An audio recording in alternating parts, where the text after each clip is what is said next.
Accepté de nous parler aujourd'hui. Aujourd'hui, Marc-André, on veut, évidemment, c'est la thématique qui est sur la bouche de tout le monde, là, les résultats électoraux. Tout le monde, on essaie d'interpréter un peu comment prendre ça. Toi, comment tu te sens aujourd'hui au lendemain, lendemain de veille? Je me sens bien, aussi bien qu'hier. Moi, j'avais pas beaucoup d'espoir envers les élections. Hein. Je m'attendais pas à ce qu'il y ait beaucoup de changements. Donc, comme j'avais pas beaucoup d'espoir, je suis pas très déçu, mais je pense qu'il y a des gens qui doivent être très déçus aujourd'hui. Je pense entre autres aux gens de Québec solidaire. Ben, ils ont élu Françoise David, c'est pas rien, il faut les féliciter pour ça. Le pari est tenu. Seulement, il reste un très faible pourcentage des voix. Avec tout ce qui s'est passé ce printemps, peut-être espérait-il récolter un petit peu plus, ou disons marquer un petit peu plus de points. Faut pas les blâmer non plus. C'est des gens qui travaillent très fort, qui ont le cœur sur la main, qui ont un catalogue de bonnes intentions. Mais évidemment, le système électoral canadien, c'est le bipartisme qui défavorise largement les petits partis. La concentration médiatique qui est absolument épouvantable, qui est digne de Cuba ou de l'Iran au Canada. Hein, on le sait, une chance que COTV est là.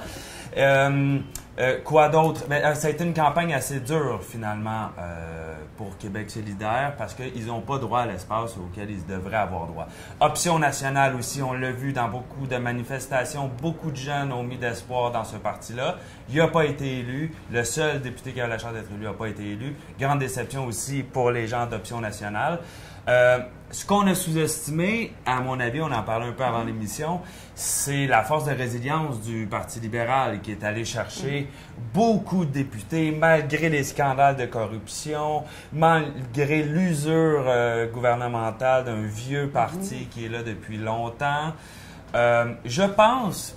faudrait faire une analyse plus approfondie pour la suite, mais je pense bien que les libéraux ont profité de la campagne de peur qui a été menée contre les étudiants. Hein. Toute la question de la violence, de l'intimidation, qui a été menée, qui a été portée beaucoup par les radios poubelles de Québec.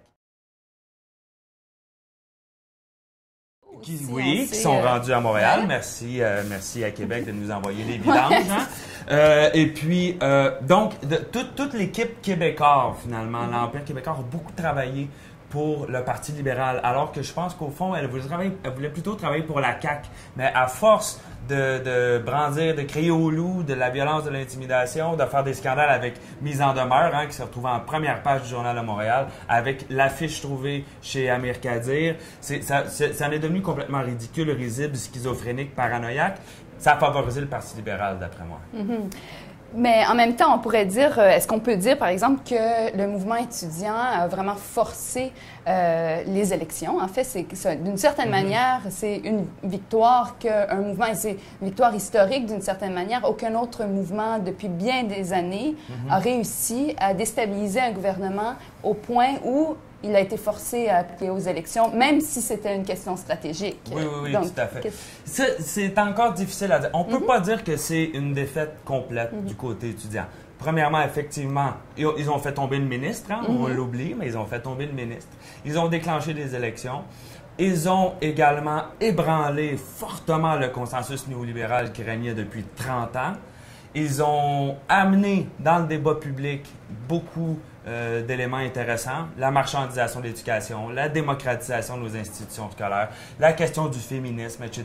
Donc, ils ont marqué beaucoup de points, mais surtout, c'est l'expérience qu'ont tiré les grévistes de cet épisode-là qui est importante. Et ça va être cultivé. Malgré les élections, malgré tout ce qu'on voudra, il y a des gens dans la rue, des dizaines de milliers de personnes qui ont vu le vrai visage de l'État, qui ont vu c'était quoi la brutalité policière, qui ont vu le billet journalistique et qu'ils ne savaient pas avant et tout ça, et qui ont pris conscience, qui l'ont senti même jusque dans leur chair, cette vérité-là qui s'est révélée. Et ça va être à cultiver, ça va être à cultiver dans notre mémoire collective. Après, on est déçu ou non, ça dépend de nos objectifs. Si l'objectif, c'était simplement de limiter la hausse des frais de scolarité, oui, on peut dire que c'est une victoire. Mais l'impression que j'ai, c'est qu'il y a beaucoup de militantes et de militants étudiants qui avaient des objectifs beaucoup plus ambitieux, qui voulaient transformer la société. Alors, dans ce sens-là, ce combat-là pour transformer les choses plus ou moins radicalement, c'est un combat à long terme. Et là aussi, ils ont marqué des points, même si on ne peut pas parler d'une victoire complète. Il ne faut pas faire semblant non plus que c'est une victoire complète. c'est le Parti québécois qui prend le pouvoir, parti social-libéral, hein, un peu à la Tony Blair. Donc, on ne peut pas dire que ce soit un changement très important. Ouais. Justement, plusieurs étudiants et étudiantes avec qui on parlait, là, même dans les manifestations, quand on faisait notre couverture en direct, plusieurs disaient justement nos rêves sont plus grands que vos urnes. Donc ça, et ça a circulé partout sur Facebook, dans les réseaux sociaux. Justement, sur ça maintenant, bon, OK, on est au lendemain, on a les résultats dans nos mains, on sait quelles cartes sont devant nous, d'une certaine manière. Pauline Marois annonce aujourd'hui que sa priorité, là, c'est annuler les frais de scolarité, abroger la loi 78, la loi 12. Mais là, comme mouvement, quelles sont des réflexions que le mouvement devrait avoir d'une certaine manière pour vraiment assurer que ces minimums de revendications-là soient respectés? Je pense que le mouvement étudiant a fait la preuve que son pouvoir, il est dans la rue, il est dans la grève. La grève, c'est un moyen d'action, c'est pas une fin en soi, donc c'est un peu, pour le moment, je pense que ça serait difficile de repartir en grève. Reste donc la manifestation, la rue, pour talonner le gouvernement, le forcer à respecter ses promesses. Ça me semble être une première étape. À plus long terme, je crois que les étudiants vont devoir, d'une part, cultiver cette mémoire dont on parlait, ne pas oublier que c'est par la rue qu'ils ont créé un rapport de force, c'est par la grève surtout, mais surtout dans les années à venir, peut-être pas dans la première année du Parti québécois, je pense pas que le Parti québécois va ouvrir cette boîte de Pandore, mais chose certaine, l'État québécois, dans les années à venir, va certainement tenter de casser les structures du mouvement étudiant. Ça me semble assez évident. Même Marois s'est échappée, elle a dit pendant la campagne qu'elle allait revoir la démocratie étudiante. Donc, pour les étudiants, ça va être très important de défendre, je pense que la prochaine bataille qui s'annonce, ça va être celle-là. Défendre leurs assemblées générales, défendre la légitimité de leur vote et défendre surtout la structure étudiante qui leur permet de faire la grève. Parce que c'est pas vrai que notre élite et la classe d'affaires va laisser une telle chose se reproduire encore une fois. Ils vont tout mettre en œuvre pour plus que ça se reproduise. Il n'y aura plus besoin d'avoir des lois spéciales. On va tenter d'enchasser dans la loi elle-même une limitation importante au droit de grève étudiant. Ça me semble assez clair. Donc, ça va être une bataille dure à mener et qui est évidemment essentiel. Oui, effectivement, probablement essentiel, parce que justement, sur cette question, je veux dire, le mouvement, le secteur syndical a, d'une certaine manière, passé à travers un peu cette période-là où il y a eu des grands changements, changements importants au niveau du droit de syndicalisation, etc. Il y en a probablement d'autres qui s'en viennent. Justement, sur ça, quel lien on peut faire? Bien, je pense que le mouvement syndical a beaucoup à apprendre du mouvement étudiant.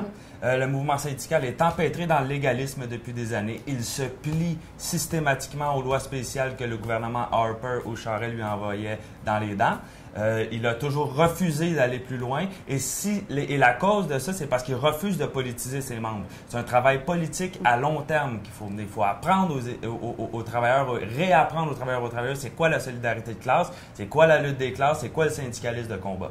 Et ce qu'on a vu de la part du mouvement syndical pendant la grève, c'est très désolant. On appelle ça pratiquement une trahison. Il y a eu malgré ce que la droite en a dit, le mouvement syndical a à peu près rien fait pour les étudiants. Sinon, prêter du matériel logistique, un peu d'argent par-ci, par-là pour sauver les apparences. Mais on a très bien vu Arsenault appeler les syndicats affiliés au Canada anglais à ne pas faire de dons à la classe et aux gens qui avaient été arrêtés. On a vu Louis Roy faire des appels au respect de l'ordre. Il condamnait la violence et l'intimidation et tout. Donc, il jouait le jeu du gouvernement. Les étudiants ont fait plus en 6 mois que ce que tout le mouvement syndical a fait depuis 30 ans. Je pense que c'est à la base syndicale de, je m'excuse de l'expression, mais de chauffer les oreilles, pour le dire très poliment, de leur direction syndicale, qui, elles, sont corporatistes et mangent dans la main du gouvernement. Il faut vraiment retomber en mode combat, parce que c'est partout la même bataille en Occident. Hein. Les banques envoient leurs huissiers cogner à la porte des États pour dire « c'est fini les folies, vous devez payer ». Alors, il va falloir se défendre. Absolument. Et un phénomène qu'on a vu, qui se construisait depuis plusieurs années quand même, là, c'est par exemple des partis comme Québec solidaire qui se disent partis de la rue et partis des urnes. Est-ce qu'on a vu, tu mentionnais tantôt, les gains n'étaient pas importants, pas super importants au niveau électoral. Est-ce que ça veut dire nécessairement que dans la rue, les gains pour un parti comme ça ne sont pas là? Ou comment tu vois ça, justement, cette expression-là? Est-ce que c'est possible même de parler de parti de la rue et parti des urnes? C'est une bonne question. Comme je disais tantôt, je veux pas taper sur les doigts des militants de Québec solidaire, parce qu'ils travaillent très, très fort avec peu de moyens. Mais le contexte, est-ce que le contexte, c'est une bonne question à se poser. Est-ce que le contexte permet pour la gauche au Québec de réellement faire des gains à l'intérieur d'un Parlement comme celui-là? Mon opinion, c'est que non. Et c'est que c'est justement pour ça qu'ils ont autant de difficultés à percer. Maintenant, il y a des gens qui peuvent avoir une opinion contraire. On peut en débattre. Évidemment, on peut toujours débattre de tout. Mais je pense qu'avant tout, pour les mouvements sociaux, pour la gauche, le rapport de force se situe dans la rue. Après 150 ans de suffrage universel, je pense que la gauche doit établir le constat que le Parlement n'est pas nécessairement son allié. Et quand elle fait des gains, c'est plutôt parce qu'elle crée un rapport de force extra-parlementaire. Et si on veut réellement transformer la société, ça ne se fera pas par l'État, ni par la marchandise ou l'économie, mais par la société elle-même, ce qui était finalement le projet socialiste au départ. Oui, absolument intéressant. Et justement, sur ça, on va regarder maintenant un petit reportage qui a été produit par Tim Powell, qui est membre de notre équipe de nouvelles, notre équipe ici à CUTV, donc sur la question de la réforme électorale. Alors, on vous invite à regarder le clip.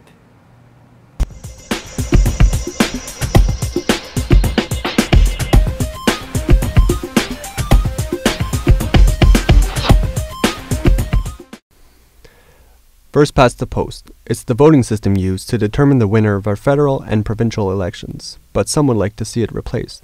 On September 4th, Quebec voters will head to their local polling stations. There, the riding's winning candidate takes it all, though he or she might not get more than half the votes. Yet it doesn't necessarily have to be this way. We met with Concordia's Professor Csaba Nicoleni, who specializes in comparative electoral systems, to discuss first past the post and electoral reform. Often a difficulty in first past the post, and what gives that electoral system often a bad name is that is the phenomenon of artificial majorities. That a party that wins a majority of the seats in parliament, or even a plurality of the seats in parliament, often wins far fewer in terms of percentages of the electoral support. So that discrepancy between votes received and seats received in terms of percentages often gives first past the post a bad name. And where has the push for electoral reform come from in the past?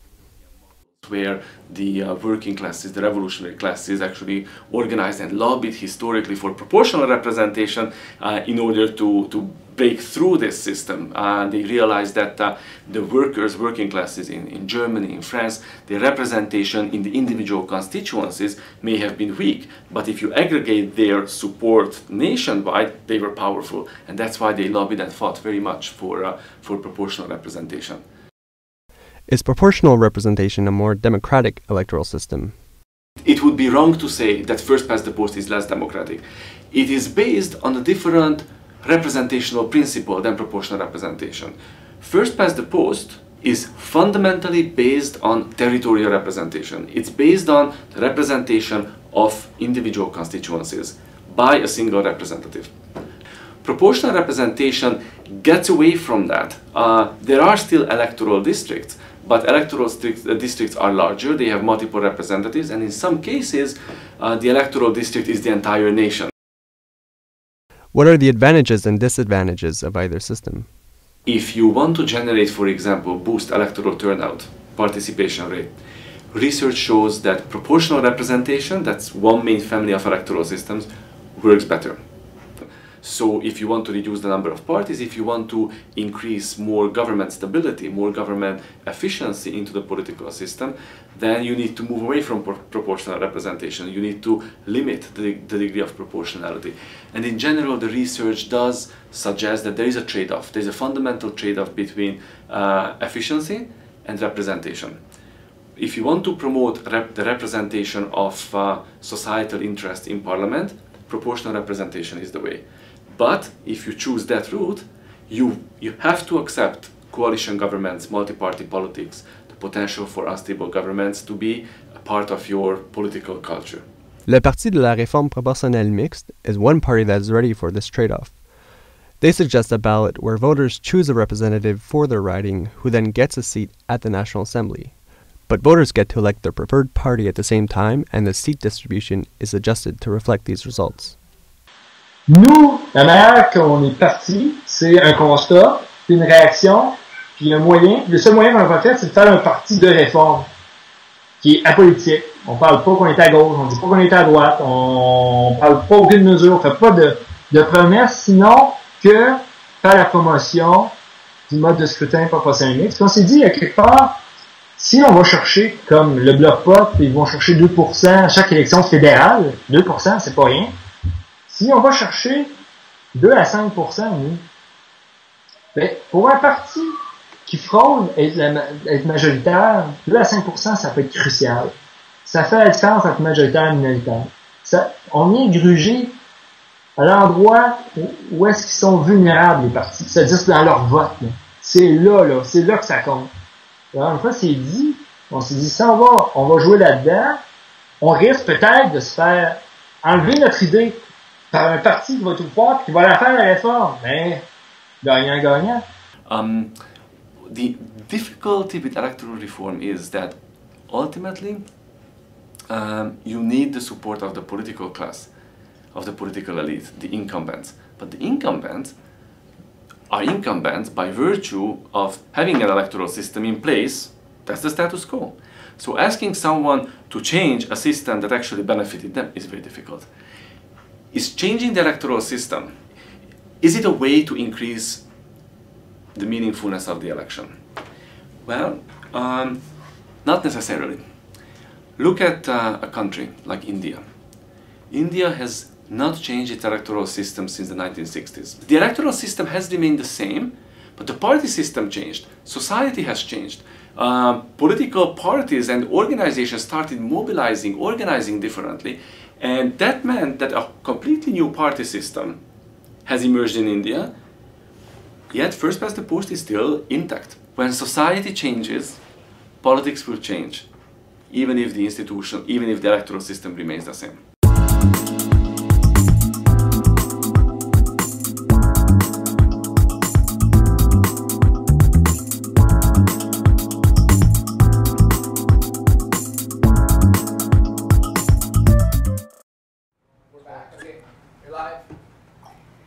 Bonjour, on est de retour ici à CETV News, l'émission d'actualité de CETV, la télévision communautaire de Concordia, ici à Montréal. En studio avec moi maintenant Marc-André Cyr, qui est étudiant à l'UQAM au doctorat et également blogueur pour le journal Voir. Alors, on parlait justement avec Marc-André de toute la réaction un peu sur les élections, en fait, et les mouvements sociaux, le mouvement étudiant particulièrement. Marc-André, on sait qu'en 1996, Pauline Marois était ministre de l'Éducation, qui a quand même fait pas mal de ravages. Là. Le Parti québécois avait fait pas mal de ravages dans les systèmes d'éducation, également santé, etc. Oui, exactement. On s'en souvient, puis on parlait des syndicats tantôt, et tout ça s'est fait en collaboration avec les syndicats. Je pense que la principale différence entre le Parti québécois et le Parti libéral, elle n'est pas tant idéologique que plutôt dans la façon de gouverner, dans le mode de gouvernance. Au Parti québécois, on a un passé progressiste, on a une rhétorique progressiste, des mots, les politiciens sont très bons en mots, mais au niveau économique, finalement, on se retrouve avec des politiques qui se ressemblent beaucoup. Le Parti québécois va être capable d'asseoir les syndicats et une partie du mouvement étudiant, la FERC et la FEC, et de leur faire avaler des couleuvres, de faire des coupures. On se souvient que les syndicats ont accepté des coupures de milliards de dollars, des gels de salaire, en collaborant avec le gouvernement. Pour les libéraux, c'est une politique qui est plus patronale, qui est plus directe, et qui mène à plus de confrontation avec les syndicats, en théorie, quand ils sortent les doigts du nez. Mais ce sont des modèles de gestion différents. Le Parti québécois a coupé des milliards en santé, des milliards en éducation. Il a fait autant de lois spéciales, sinon plus, que les libéraux pour casser des grèves.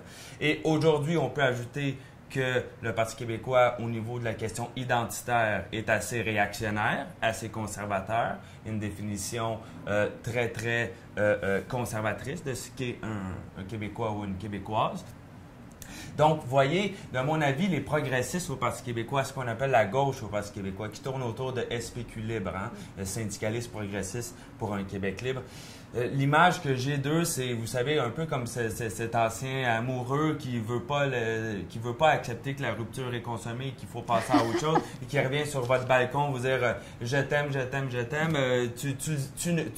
Tu penses que tu m'aimes plus, mais tu m'aimes encore. Je le sens, moi, je le sais, je te connais. Bon, ben c'est ça un peu l'attachement de la gauche envers le Parti québécois. C'est assez désespéré. Ça s'apparente à la gauche social-libérale de Tony Blair ou de Bill Clinton à l'époque, ou de Obama. C'est de la rhétorique progressiste, donc on est supposément pour les droits des gays et lesbiennes. Puis c'est vrai qu'il y a une certaine ouverture au niveau du Parti québécois, comme il y en avait une au NPD et tout ça. Mais dans les faits, c'est pas le Parlement qui gouverne. Hein? On le sait très bien, ça se passe, le pouvoir économique subsume littéralement ce pouvoir parlementaire-là.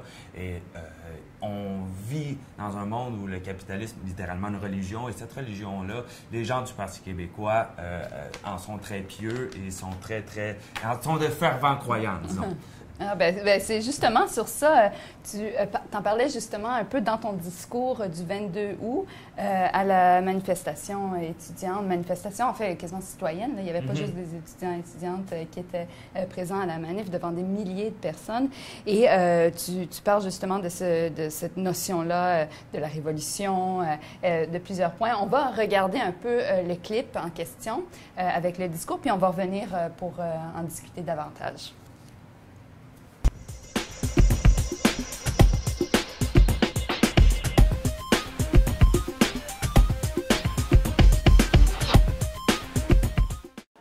Je vous présente Marc-André Cyr, étudiant à l'UQAM et blogueur au Voir. Mes chers amis, c'est un plaisir et un honneur pour moi de vous parler aujourd'hui. Approchez si vous entendez mal. J'ai crié un peu et je vois que vous êtes plusieurs milliers par là à pas entendre.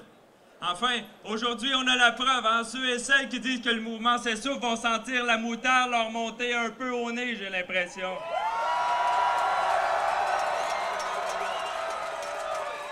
Mes chers amis, comme notre élite, notre gouvernement, notre police semble avoir oublié que le roman 1984 de George Orwell était une fiction et non un mode d'emploi,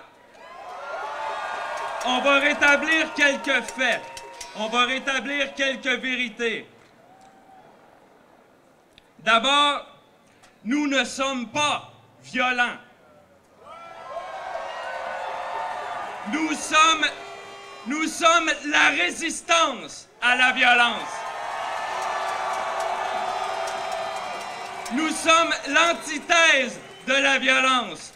La violence, elle provient de leur armée de gros bœufs qui nous tapent sur la gueule depuis des mois. La violence, elle provient des banques qui obligent les gouvernements à privatiser les profits et à socialiser les déficits.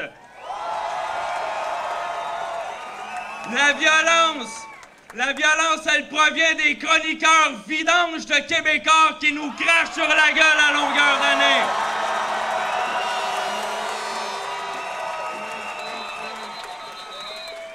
Mes chers amis, la prochaine fois que vous entendrez les mots « violence » et « intimidation », il nous faudra entendre « résistance » et « légitime défense ». Alors, c'était le vidéo du discours prononcé par Marc-André Cyr à la manifestation du 22 août. Un discours tout de même historique, je dirais. Je ne suis pas toujours fâché de même. Non? Mais justement, dans ton discours, tu parles de plusieurs points intéressants. Notamment, un des points qui m'a vraiment quand même qui a sonné dans mes oreilles d'une certaine manière, c'est justement cette question de se faire... On s'est fait traiter de toutes sortes de noms là, dans la rue, les manifestants, manifestantes, de communistes, anarchistes, rebelles, révoltés, etc. Et que tu parlais justement que c'était un badge d'honneur, en fait, de se faire appeler révolutionnaire d'une certaine manière. C'est quand même, ça fait longtemps qu'on n'a pas entendu des discours qui parlaient même de ce mot-là. Oui, oui. Élabore, si tu veux. Malheureusement, oui, tout à fait. C'est parce que, évidemment, quand je dis d'être révolutionnaire, pour moi, c'est pas juste de croire en la révolution. En fait, c'est pas du tout nécessairement de croire à un rêve futur inatteignable et tout ça. Être révolutionnaire, c'est d'avoir un cadre théorique révolutionnaire et de poser des actions qui sont révolutionnaires. C'est-à-dire de considérer que la société dans laquelle on vit, d'avoir assez de lucidité pour voir qu'elle marche littéralement la tête à l'envers et qu'elle pense avec les pieds aussi, très souvent. Donc, je pense pas, par exemple, que la crise écologique, la crise énergétique vers laquelle on s'en va et dans laquelle on est présentement peut se résoudre autrement que par des changements plus ou moins radicaux, qualitatifs. Je pense pas que la crise économique, en fait, il ne s'agit pas d'une crise économique, mais bien d'une crise de l'économie, une crise historique du capitalisme, de la forme même du capitalisme, qu'il va falloir dépasser. Ça s'appelle être révolutionnaire, ça aussi. Donc, on ne va pas sortir de l'état de crise dans lequel on vit avec un accord comme Kyoto, en faisant du recyclage ou en faisant du compostage. Ça prend des changements profonds, des changements qu'on peut considérer comme étant révolutionnaires. C'est donc d'avoir un cadre d'analyse qui est, oui, utopique, parce qu'il nous permet de voir ce qui fonctionne. L'utopie nous permet de voir ce qui ne fonctionne pas dans notre société au jour le jour, hein, de classer parmi les actions celles qui sont bonnes, parmi les pensées celles qui sont dogmatiques ou celles qui sont libertaires, etc. Donc, il faut renouer, oui, avec un projet d'émancipation, parce que c'est pas vrai que l'histoire est terminée, et c'est pas vrai, et surtout, il ne faut pas que ce soit vrai, parce qu'on vit vraiment une crise importante et on ne pourra pas s'en sortir avec des demi-mesures ou avec des petites réformettes par-ci, par-là. Maintenant, il faut la réinventer, la révolution. Hein. Évidemment, je ne parle pas des modèles staliniens, des modèles marxistes-léninistes ou même des modèles anarchistes qui eux aussi sont à revoir, eux aussi sont à repenser. Évidemment, il y a plein de possibilités qui s'offrent à nous, dont la lutte étudiante est un des fers de lance.